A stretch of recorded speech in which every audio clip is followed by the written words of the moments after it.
ओडिशार जड़े प्रथितदशा कवि लेखिका एवं उड़िया प्राध्यापिका डॉक्टर रश्मि राउल आम निकट अच्छा।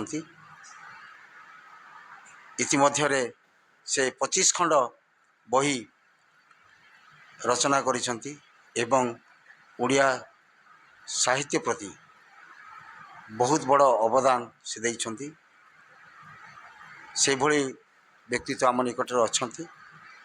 तांको विषय जानिया पाई आम अपराह्न परिवार तरफ आम आमंत्रण करूँ एवं से मध्य एठार उपस्थित अच्छा।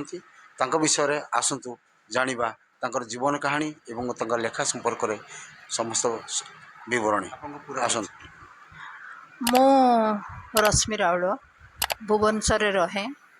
मोर अवसर नेला परे बर्तमान थैथान मोर भुवनेश्वर। आउ आग जमी सब विभिन्न कॉलेज को जाऊली बदली हवा फल एबे मु स्थिर होकि बसवा फल लेखालेखी प्रति बेसी अनुरक्त बेसी लेखालेखी करुँची। आपन जन्मस्थान? मो जन्मस्थान हूँ बालेश्वर जिलार लंगलेश्वर निकटस्थ बहादुरपुर रे। आप इतिमध्य आम जाचु जे 25 खंड बही रचना करिसेंती। आपन केउ परिस्थिति को नहीं आप रचना करिसेंती ता विषय से डिटेल्स हमको। हाँ, मु जो समय लेखे से समय जहाँ जहाँ घटना घटू थाए जोटा समाज उपरे बहुत छाप रखे से विषय को मु अनुध्यान करे एवं तारी उपरे मु लेखा आरंभ करे। विशेष करी मु जेहेतु गाँव रे जन्म होइथिली आउ गाँ अनुसार चली थी। स्कूल जाऊली खाली पादरे गोड़ चाली चाली फुटका हो जाऊला। आउ से समय जहाँ घटना से घटना को लेकिन मु लेखे। अन्य मन करंतु माँ विषय मोर माँ चलीगले 2005 रे तांको ऊपर मु 2टा उपन्यास लिखी। गाँ उपर एठी गोटे गाँ थिला लिखी। गोटे गाँ को लेकिन सबू चरित्र को मु छाणी कि लिखी। केते खंड उपन्यास बर्तन केते खंड उपन्यास एवं केते खंड मोर 12 खंड उपन्यास। कौन से उपन्यास नाम? एठी गोटे गाँ थिला, अनन्य उच्चारण, अंतरंग दीर्घश्वास, सबुज अंधार, दुस्वप्नर कथा किसी कहले एवं इतिमध्य उड़िया साहित्य को आपन जे 25 खंड उपन्यास गप बही देइछंती या निश्चित भाव में उड़िया साहित्य प्रति बहुत भल कथा एवं आगामी दिन में यह इतिहास हो। तो बर्तमान आम कहूँ आम जहाँ जाचु आप बाल्य जीवन बहुत दयनीय अवस्था कटिला और से झील मानक एत प्राधान्य दिया साहित्य रचना क्षेत्र में हो बा अन्य क्षेत्र सी समय आपण रचना आरंभ कर टिके समस्त को कहे आप बाल्य जीवन से केमती कौ परिस्थिति रे आसी एटी पहुँची पार? मु गोटे मध्याह्नवर्ती परिवार झी। मोर पढ़ा प्रति कहीं एते जत्न दौ नथिले। आउ विशेषकर गोटे मध्याह्नवर्ती परिवार झील को कहीं अग्राधिकार सूत्र रे पढ़ाई चाहू नथिले। आउ मो घरे जेहेतु बुढ़ा बुढ़ी मोर काका खुड़ी मोर बापा माँ रोते। मो बापा और मो माँ बहुत आधुनिक थिले। मो माँ गोटे जमीदार झील एवं मो बापा जड़े प्रतिपत्तिशाली कृषक। से जमी बाड़ी को लेकिन बंचुले। मो माँ गोटे बहुत भल परिवार आसिकी से आम परिवार सहित संपृक्तिकरण होता तांकर भल मंद काम मो माँ ही करुले। घरर भल मंद कथा भी मो माँ बुझुले। मु आम घर ठू मो गाँ स्कूल थिला 3 किलोमीटर मु चाली चाली जाऊली एवं फेरी आसिला परे मो माँ मो गोड़ सफा करुले कहीं पिचु फिचु लगी जाए गोड़ मैला बहुत होता है। से समय से मोर बहुत जत्न नहीं। बापा माँ को व्यतीत अन्य माने भावुले जे पाठ पढ़ाटा गोटे पाप, पाठ पढ़ा भल कथा नुह गोटे झील। मु आम गाँ स्कूल मु एकुटिया गोटे झील थी पाठ पढ़ुली। आउ मो घरटा जेहेतु गोटे उन्नत मानचित्र आंकुला गाँव रे समस्ते बहुत भल पाउले पसंद करुले आम घर को। ମୁଁ ସେଇ ଘରେ ବସିକିରି ଅନେକ ସମୟରେ ଭାବୁଥିଲି ମୋ ଦେଇକି କିଛି ଭଲ କାମ ହେଲେ ଭଲ ହେବ, ସମସ୍ତଙ୍କ ପାଇଁ ଭଲ ହେବ। ମୁଁ ସପ୍ତମ ଶ୍ରେଣୀରୁ ଲେଖା ଆରମ୍ଭ କରିଥିଲି ଏବଂ ମୋର ଗୋଟେ ଲେଖା ଆମ ସ୍କୁଲ ମ୍ୟାଗାଜିନ୍ରେ ଯେତେବେଳେ ବାହାରିଲା, ମୋ ସାର୍ ମାନେ ବି ମୋତେ ବହୁତ ଭଲ ପାଇବା ଆଦର କରିବା କରୁଥିଲେ। ସେଇଠୁ ଯେଉଁ ଜୀବନ ମୁଁ ଆରମ୍ଭ କଲି, ସେ ଜୀବନ କେବେ ଗୋଟେ ରେଷ୍ଟ କରିବି କି ବେସିକାଲି ଟିକେ ଆରାମ କରିବି, ସେ କଥା ମୁଁ କେବେ ଭାବି ନାହିଁ। ପଢ଼ୁଥିଲି ତ ପଢ଼ୁଥିଲି ଏବଂ ଭଲ ପଢ଼ୁଥିଲି। ସପ୍ତମ ଶ୍ରେଣୀରେ ସ୍କଲାରସିପ୍ ପାଇଲି। ତାପରେ ଆମ ଘର ଲୋକ ଆଉ ଟିକେ ଯତ୍ନଶୀଳ ହେଲେ ଯେ ଝିଅ ପିଲା ମୋ ପୁଅମାନଙ୍କଠୁ ବହୁତ ଭଲ ପଢ଼ୁଛି, ଆଉ ପଢ଼ୁଛି ଯଦି ପଢ଼ୁଥାଉ। ମୁଁ ସେଇଟାକୁ ଅନୁଧ୍ୟାନ କରିକି ଆଗେଇଲି ଏବଂ ତାପରେ ମେଟ୍ରିକ୍ ପାସ୍ କଲି। ମେଟ୍ରିକ୍ ପାସ୍ କରିଲା ବେଳକୁ ଆମ ଗାଁ ପାଖରେ କିଛି କଲେଜ ନଥିଲା, ଆଖପାଖରେ ବି କିଛି କଲେଜ ନଥିଲା। ମୋର ବଡ଼ ଦାଦା ଯିଏ, କାକା ଯିଏ, ସେ ବାଲେଶ୍ୱରରେ ଚାକିରି କରୁଥିଲେ, ବାଲେଶ୍ୱର ଜିଲ୍ଲା ସ୍କୁଲରେ ଥିଲେ ହେଡ଼ମାଷ୍ଟର। ସିଏ ମୋତେ ନେଇ ଆସିଲେ ଗାଁରୁ। ମୁଁ ତାଙ୍କରି ପାଖରେ ରହିକି ପଢ଼ାପଢ଼ିରେ ମନୋନିବେଶ କଲି। କଲେଜ ଲାଇଫ୍ ବି ମୋର ସେଇ କାକାଙ୍କ ପାଖରେ ରହିକି ପଢ଼ାପଢ଼ିରେ ସମୟ କଟିଛି। ଛୋଟବେଳେ ଯଦି ଦୁଃଖ ପାଇଛି ତାହେଲେ ସେଇ ପାଠଟାକୁ ସମସ୍ତେ ଗୁରୁତ୍ୱ ଦେଉଥିଲେ, ଗୁରୁତ୍ୱ ଦେଉନଥିଲେ। ସମସ୍ତେ ଭାବୁଥିଲେ ଗୋଟେ ଖରାପ କାମ କରୁଛି।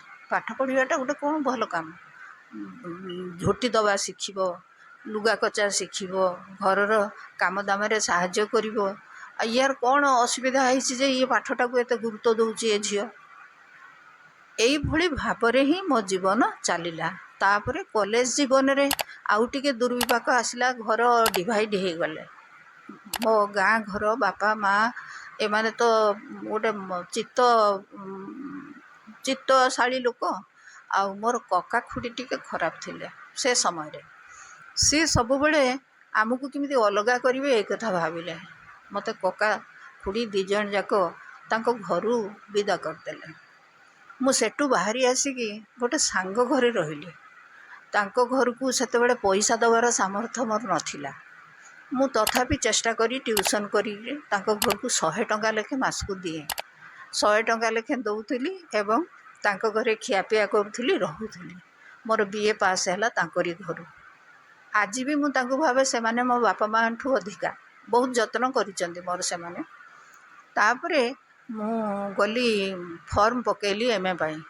ବାଣୀବିହାରରେ ପକେଇଲି, ଆଉ ପକେଇଲି ଶାନ୍ତିନିକେତନରେ। ମୋର ଫାଷ୍ଟ ସିଲେକ୍ସନରେ ଶାନ୍ତିନିକେତନରୁ ଆସିଗଲା। ମୁଁ ମନେ ମନେ ବହୁତ ସ୍ଥିର କରିନେଲି ଯେ ମୁଁ ଶାନ୍ତିନିକେତନରେ ହିଁ ପଢ଼ିବା ଦରକାର। ସ୍ଥିର କରି ଟିକେଟ୍ କରି ଯିବାକୁ ବାହାରିଲି। ତାପରେ ବାଣୀବିହାରରୁ ଆସିଲା ଫାଷ୍ଟ ସିଲେକ୍ସନ୍। ସେଇଥିରେ ବାଣୀବିହାର ଯାଇକରି ସେଠି ଆଡ଼ମିସନ୍ ନେଲି। କିନ୍ତୁ ଆଡ଼ମିସନ୍ ନେଲି ସିନା, ପଇସା କେଉଁଠୁ ଆଣିବି ପଢ଼ିବା ପାଇଁ? କିଏ ଦେବ ମୋତେ ପଇସା? କକା ଖୁଡ଼ି ତ ଆଉ ପାଖରେ ରଖିଲେନି। ବାପା ସେତେବେଳକୁ MA ଜଷ୍ଟ ପଢ଼ିଲା ବେଳେ ବାପା ବେମାରରେ ପଡ଼ିଲେ। ସିଏ ମାତ୍ର 52 ବର୍ଷ ବୟସରେ ଏକ୍ସପାୟାର କରିଗଲେ। ବାପା ଏକ୍ସପାୟାର କରିଗଲା ପରେ ମା, ସେ ଯେଉଁ ଦୟନୀୟ ସ୍ଥିତି ତାଙ୍କର ସେତେବେଳେ, ସେ ସ୍ଥିତି ଦେଖି ହେବନି। ମାନେ ଏମିତି ଅକଳନୀୟ ଦୁଃଖ ଭିତରେ ସେ ରହୁଥିଲେ। ମୋର ଭାଇମାନେ କେହି ଚାକିରି କରିନଥିଲେ, ପଢ଼ାଇ ତାଙ୍କର ଜାରି ଥିଲା। ମୁଁ ମୋର ନିଜର ସାମର୍ଥ୍ୟ ଯେତିକି ଥିଲା, ସେଇ ସାମର୍ଥ୍ୟ ଭିତରେ ମୁଁ ବାଣୀବିହାର ପାଠ ବି ଶେଷ କଲି। ଶେଷ କରିବାର ଜଷ୍ଟ ବର୍ଷେ ପରେ ମୋର ଡାଇରେକ୍ଟ ଗୋଟେ ପାଇଗଲି ପୋଲିସ ଇନ୍ସପେକ୍ଟର ଚାକିରି। ସେତେବେଳେ ଇଣ୍ଟରଭ୍ୟୁ ହେଉନଥିଲା। ପାଇଗଲି ଯେହେତୁ ମୋ ବାପା ସେତେବେଳେ, ମାନେ ଯେତେବେଳେ ପାଇଗଲି BA ପାସ୍ କରୁ କରୁ ପାଇଗଲି। ମୋ ବାପା ସେତେବେଳେ ବଞ୍ଚିଥିଲେ। ମୋତେ କହିଲେ, ତୁ ଯଦି ପୋଲିସ ବିଭାଗରେ ଜଏନ୍ କରିବୁ ତାହେଲେ ମୁଁ ତୋତେ ହାଣିଦେବି। ତୁ ଆଗକୁ ଯା, ଯେତେ ଆଗକୁ, ମୁଁ ଜମି ବିକ୍ରି କରିଦେବି ପଛେ, କିନ୍ତୁ ପାଠ ପଢ଼ିବା ଦରକାର। ତୋ ଭାଇମାନେ ତ ତୋ ଭଳି ପଢ଼ୁନାହାନ୍ତି, ତେଣୁ ମୁଁ ତୋତେ କେବେ ଝିଅ ବୋଲି ଭାବେନି। ତୁ ଗୋଟେ ମୋର କରିତକର୍ମା ପୁଅ, ତୁ ଆଗକୁ ଯା, ପାଠ ପଢ଼। ମୁଁ ସେଉଠୁ ତାଙ୍କରି କଥାକୁ ଗୁରୁତ୍ୱ ଦେଇକରି ପଢ଼ାପଢ଼ି ପାଇଁ ପ୍ରସ୍ତୁତ। ଜୀବନର କଥା ଏବଂ ଆପଣ ଶିକ୍ଷାଗତ ଏବଂ ସଂଘର୍ଷର ସମୟ, ଆପଣ ସବୁ ମାନେ ପ୍ରତିବାଦ, ବାଦ ବିବାଦ, ଦୁଃଖ ଭିତରେ ଆପଣ ଜୀବନ ଅତିବାହିତ କରିକି ଏପଟେ ପହଞ୍ଚିଛନ୍ତି। ଆପଣ ସମାଜ ପାଇଁ କ'ଣ ସବୁ କରୁଛନ୍ତି, केवल अध्यापिका भाव में शिक्षादान कर समाज समाज क्षेत्र में कौन सब कर ना मु बहुत जो माने गरीब पिला आसती एडमिशन नहीं करी पढ़ी पारंतिनी बही किणी पारंतिनी पोशाक न थाए साइकिल न थाए मु बहु पिला साइकिल किणिकी देइछि बहु पिला पोशाक देइछि बहु पिला टंका देइछि पढ़िबा पई बहु पिला खाली जे टंका देइछि पाठ पढ़ेछि ता नुह दुईटा तीनटा पिलांकर बाहाघर भी मु करिछि आउ अनेक पिला एमिति साहाय्य मागिचंती जे आमर सारा जेतिकी पाठ्यक्रम सेटा आपण आमको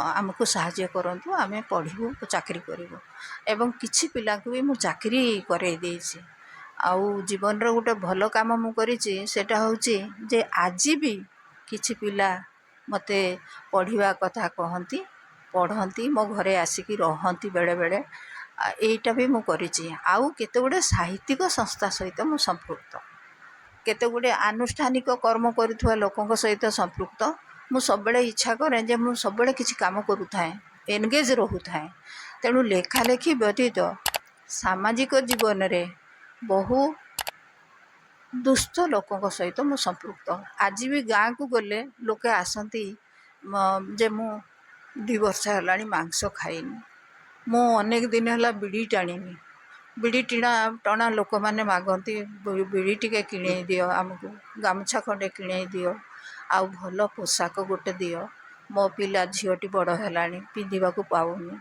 ये सब कम भी मु करे। आपनर सामाजिक संगठन जो रही कौन कौन संगठन रही संगठन अच्छी गोटे आनुष्ठानिक संगठन जोटा परिवेश संपर्क रे काम करे आउ निजर अधिकार साब्यस्त करे एमती संस्था सहित मु संपृक्त। एबे आपण गोटे चैरिटेबल ट्रस्ट करछंती माँ को ना रे जोटा कि आपण चिंता करछंती जो आगो को किछि जराश्रय श्रम करियो जराश्रय निर्माण करबा डाक्तरखाना करबा ये सब कथा विषय हाँ मु 95 मसीह से ट्रस्ट ना हूँ सावित्री देवी मेमोरियल ट्रस्ट सेटार मु मनस्थ करिछि मते जड़े लोक दान सूत्र रे 4 गुंठ जगह देइचंती सेठी गोटे ओल्ड एज होम करिया पई मु मनस्थ करिछि एवं सेठी पाखरे से जगह देइचंती हॉस्पिटल टे करिया पई से संस्था सहित भी मु सेटा चांदीपुर ना मु रजिस्ट्रेशन करी सारी मो माँ ना रे जो करिछि बाइलो रजिस्ट्रेशन हो जाइछि तांको ना रे गोटे अकाउंट्स खोलिछि किछि पैसा भी किछि सांग माने देलेनी आउ मो गोटे संस्था सहित संपृक्त सी हूँ बाणी विहार 80 से मोर 190 जन सांग अच्छी से माने बहु प्रतिष्ठित स्थान रे चाकरी करके अवसर नहीं सारी से माने मध्य मते सहाय्य करुचंती।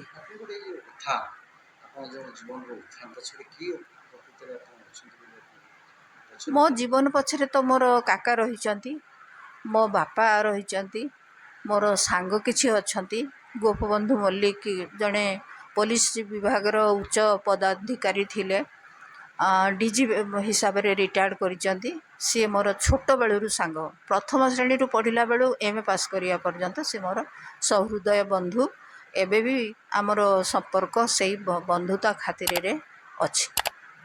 परिवार विषय मो परिवार कहले मु जहाँ को बाहर सी आमर टेलीकम्युनिकेशन विभाग रे थिले चाकरी करुले आउ मोर गोटे मात्र झील सी आईटी डिपार्टमेंट रे काम करुला अमेरिकार तो सी एबे से 18 वर्ष चाकरी कर सारी से बाहरी आसी गोटे नेचरपाथी उपरे काम करुची एवं तार बहु प्रोग्राम जो काम सब तार सब रेकर्डिंग होची शूटिंग होची आउ सी मध्य वर्तमान से प्रतिष्ठित। आगामी दिन में कौन आउ कौन चिंता करुछंती मु आगामी लेखा लेखी तो जारी अच्छी एबे भी गोटे उपन्यास लिखुची मु ताहा भी निकट में प्रकाशित हो जिवो लेखालेखी प्रति बेसी ध्यान दौचे एबे टिके कहीं निकट रे 2 वर्ष तले मोर ब्रेन ऑपरेशन होईची आउ डाक्टर भी कहिसेंती जे आपण सजग रहिबे सर्वदा नले आपण असुविधार सामना करि पारंती। धन्यवाद जे आमे जन ओडिशार प्रतिष्ठित लेखिका प्राध्यापिका ରଶ୍ମି ରାଉଳଙ୍କ ସହିତ ଆଳାପ କଲୁ ଏବଂ ତାଙ୍କର ସଂଘର୍ଷ କଥା ଆମେ ଜାଣିଲୁ ଏବଂ ସେତେବେଳର ସବୁ ପ୍ରତିକୂଳ ପାଗ ପ୍ରତିକୂଳର ବିପରୀତ ବିପଦ ଥିଲେ ମଧ୍ୟ ସେ ଅତିକ୍ରମ ସଂଘର୍ଷ ଭିତରେ ଅତିକ୍ରମ କରି ସେ ପହଞ୍ଚିଛନ୍ତି। ଓଡ଼ିଆ ସାହିତ୍ୟ ପ୍ରତି ବହୁତ ଯେଉଁ 25ଟି ଉପନ୍ୟାସ ଗପ ଲେଖି ଯେ ଓଡ଼ିଆ ସାହିତ୍ୟ ପ୍ରତି ଏକ ମହାନ କାର୍ଯ୍ୟ କରିଛନ୍ତି, ନିଶ୍ଚିତ ଭାବରେ ଏହା ସ୍ୱାଗତ ଯୋଗ୍ୟ। ଆମେ ତାଙ୍କୁ ଆମ ପରିବାର ତରଫରୁ ସ୍ୱାଗତ କରୁଛୁ ଏବଂ ଧନ୍ୟବାଦ ଜଣାଉଛୁ ଆମ ସହିତ କିଛି ସମୟ ଦେଇଥିବାରୁ ଏବଂ ଦର୍ଶକମାନେ ନିଶ୍ଚିତ ଭାବରେ ତାଙ୍କର ଜୀବନୀ ଜାଣି ଆଗକୁ ଯିବେ ବୋଲି ଆମର ଆଶା। ଧନ୍ୟବାଦ ଆପଣଙ୍କୁ।